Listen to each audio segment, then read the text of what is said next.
If you've ever struggled to put words behind your why or your mission, this video is going to help you do exactly just that.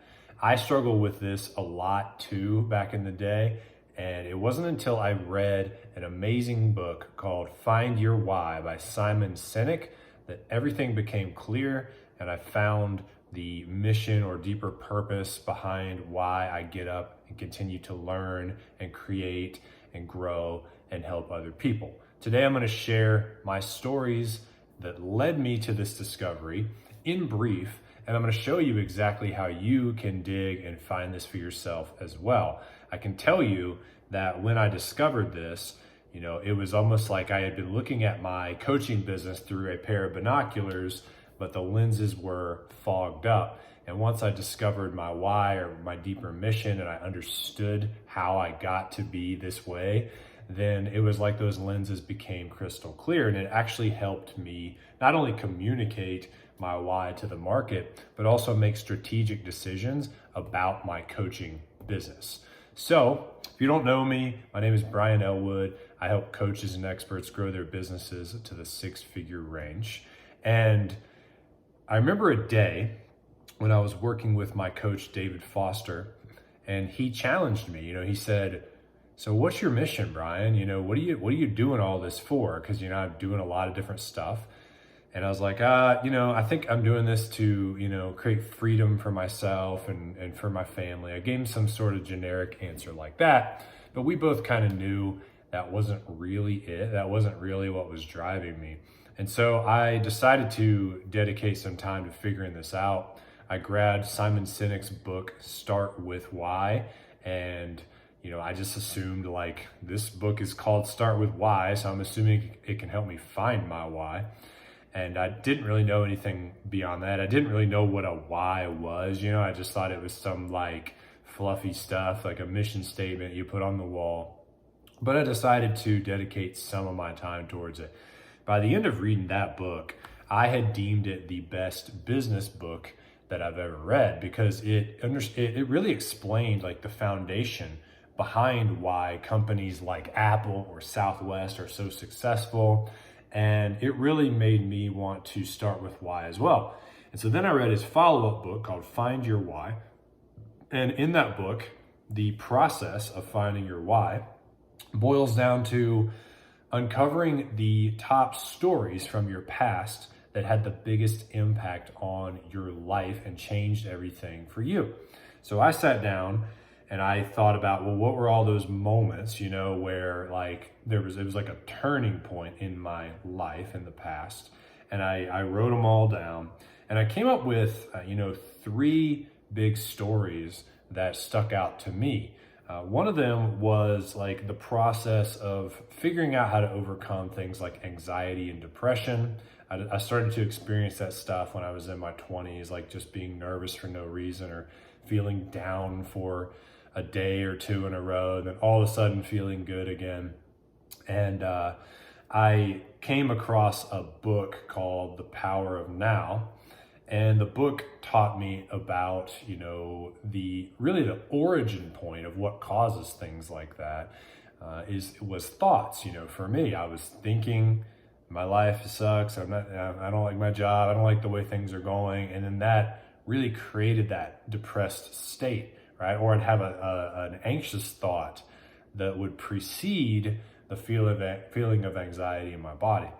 And so, I researched this and studied it, and then I really worked on it. And I was able to sort of come up for air, and I was able to essentially put some distance between me and my thoughts, or at least understand where things like anxiety and depression came from, and then, create a solution for that. And now it's not like I'm, Mr. Buddha enlightened master, but I'm in a good place, definitely compared to where I was. And so I'm going to tell you 2 more stories, and we're going somewhere with this, okay? Because you have to examine your stories and where things change for you. So that was one of them. The next one was, I was also in my 20s. I started to get eczema, which is this itchy rash type thing. and on my arms and legs, and it was embarrassing. It even got infected at one point. I was like embarrassed for my wife to see it. And, you know, I went to the doctor at like a reputable clinic, and they were like, yeah, have you ever tried any lotion? You know, and they tried to give me some pill or something, but I really wasn't interested in a solution like that. You know, I knew that more lotion wasn't gonna fix the core cause of whatever was making this happen. So again, I dove deep and spent months studying, you know, this autoimmune condition. And I learned that when your gut becomes toxic enough that it stops functioning properly, it treats normal food like a foreign invader, sends out these inflammatory markers into the skin, lodges under it, causes the eczema to appear.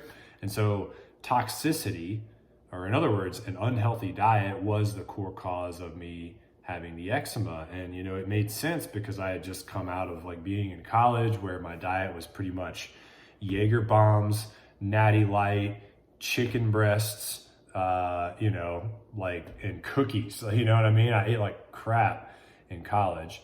And so I had just destroyed my system. And so I found like an approach of eating where you eat like a high nutrient diet, lots of leafy greens, smoothies, and I cured the eczema. It went away entirely. I could reintroduce all the old foods back into my diet without any issue.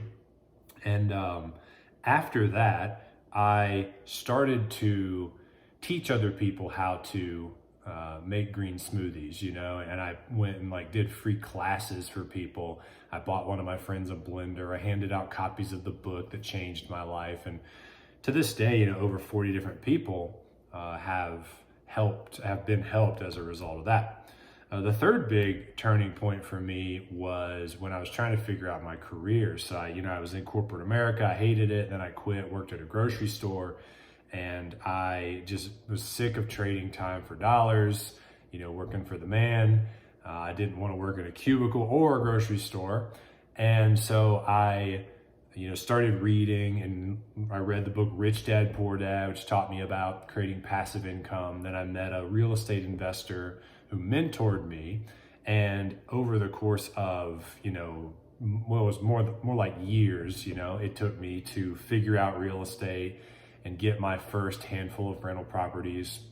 You know, by the time I was 30, I had over 30 rental properties, and the passive income like more than covered my bills. You know, I was living in a cheap house, driving a used car. And so once I solved that problem, I started my real estate coaching business, and I coached hundreds of people over the next 5 years on how to invest in real estate so that they could, quit their jobs and do that as well. And I forgot a certain detail in the first story where I talked about overcoming anxiety and depression. Once I figured that out, I started to like hand out copies of that book and talk to people about that, and really just try to spread that wisdom so other people wouldn't have to suffer anymore from that. And so as you heard those three stories, which I just rushed through, did you notice any recurring themes through the stories? So what I noticed through working with my coach and having a session on this is that essentially there's a pattern in my life of, you know, running up against a challenge and not really wanting to use conventional wisdom, but seeking out like the deeper truth, like what's the core cause of my situation and how can I fix it once and for all? And so then once I figure that out and get the better result for myself, I really want to share it with other people. I don't want to just keep it all to myself. Like once I got enough passive income to pay the bills, it was really hard for me to like look at my buddies still sitting in traffic, commuting on their way to work. I'm like, dude, like if I did this, you can do this, right? And I did help some of my buddies do that. And so like to boil it down, my why comes down to, you know, seeking out wisdom and then applying it and then sharing it with others. And so, you know, Simon has you put it in a different way in the book, which is to empower people with wisdom so that we may all reach our full potential. That's the why in the way that I communicate it to everybody else. And so the only reason I went through all this today was to share those stories, tell you the common thread that I found within them, and then tell you that there's a version of that for you. And don't fall into the trap of thinking my why is your why. I'm sure you resonate with my why. I thought Simon Sinek's why was the same as mine when I first read his book, because it was like, it fit with me, but it turns out it wasn't, right? So there's a unique version of this for you. And your why comes from your past. It comes from the stories, the experiences you had that made you who you are and caused you to think about the world in a unique way.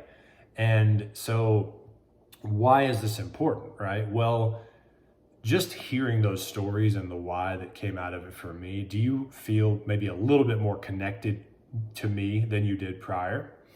So imagine you finding out those own stories and communicating them to your audience on a regular basis, and then them feeling more connected to you, right? So if I start my video out, or I put on my website, like, my mission is to empower you with really good wisdom so that you can solve your problems, so that you can reach your fullest potential, right? That resonates, right? Versus I'm Brian Owen and I've done all this stuff and blah, blah, blah, blah, blah, right? You want to lead with your why. Like, the whole book Start With Why, which I recommend reading first, talks about this, like the companies like Apple, they're like, we think different. We challenge the status quo. And because of that, we made this like computer or this iPhone, but they lead with the mission, and we can feel that, right? And it draws us closer. So the why is not just like, it's not about just finding out who you are. It's also about communication to the market. But one of the cool things that I learned through this process is, I just know that that pattern of me like coming up against a challenge, figuring out the solution, wanting to share it is not going to go away. It's not going to change. And I'm probably not going to be on one thing forever. And so understanding like how I'm wired and how I came to be this way has given me a lot of freedom actually in my business to express this in different ways, right? I served people in real estate for 5 years. Prior to that, I had a blog helping people with nutrition. Now I help coaches and experts share their message, right? And there may be a time where I do something else. There definitely will be, right? It's just there's a high chance because that's who I am, right? I'm solving problems for myself and sharing that wisdom with other people. And so when you understand your why, you realize it's the bedrock of the whole business. And then the details of how you execute on that, you could also call it your mission, but the details of how you execute that mission can be held with a looser grip, right? You don't have to be like, it's this one offer, it's this one course, it's this one book, right? It could be that you create a series of different programs and books and courses that all fulfill that deeper mission, your why, and you don't have to like stay in one thing forever. And a cool thing now is like when I have a decision to make about what I should do strategically in my business, I can say, well, is this effort going to empower people with wisdom so that we can all reach our greatest potential? It's like the one end all be all question to see if something passes the acid test of whether it fits with my mission or not. And that's really cool because it's great to have a method for keeping things really, really simple in this complex world of coaching business where we're always wondering if we're doing the best strategy, right? So that's all I got for you guys. That's my why, how I found it, and that's the gist of how to find yours. You can identify the top 3 stories. You can do 3 to 5 stories from your past. And then what I did and what Simon Sinek recommends you do is tell those to another trusted person in a quiet space and have them look for the themes in your stories. You can have them watch this video so that they can hear mine and the resulting theme that came from that, just so they know what you're going for. And then You're supposed to both draft your own version of what you think the why is after that session, compare notes, and then if you get it 70% right, that's cool. You can play with the wording over time, but you'll have a good understanding of what drives you, you know, on that deeper level beyond just like what your coaching program does today. And that is the juice, guys. So I hope that helps some of you to start to put some words and clarity around your mission or your why or your purpose or whatever you want to call it. Again, my name is Brian Elwood, and I am here to help you grow your businesses and make a bigger impact. Here's to your success, and I will see you soon.